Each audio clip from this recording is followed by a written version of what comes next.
सवाल बाबूरावांचा. आबा, माझ्यासारख्या माणसाला एक खंत नेहमी सतावीत राहते. आता पुणे हे विद्येचं माहेरघर मानलं जातं. या पुण्यामध्ये आज स्पर्धेच्या युगामध्ये नवनवीन शिक्षणामध्ये बदल झालेले आहेत, क्रांती झालेली आहे. पण झोपडपट्टीतली मुलं, गरीब मुलं हे अजूनही कॉम्प्युटर पासून 4 हात लांब आहेत. मग ते आजच्या या स्पर्धेच्या युगात टिकाव कसा धरणार? त्यासाठी तुमच्या डोक्यात काय आहे का नाही? राईट ऑफ एज्युकेशन केंद्र शासनाने ज्यावेळेस लागू केलं, तुम्हाला कल्पना असेल, पुणे शहरातल्या काही महत्त्वाच्या शाळांमध्ये फक्त पैसेवाल्यांचीच मुलं त्या ठिकाणी प्रवेश घेऊ शकतात. बरोबर आहे.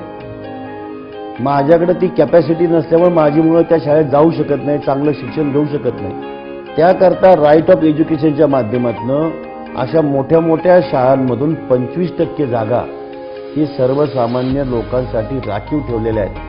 आणि उद्या एक सर्वसामान्य कुटुंबातला मनुष्य चांगल्या शाळेमध्ये जाईल, चांगलं शिक्षण घेईल आणि त्या ठिकाणी तो मोठा होईल. बरोबर.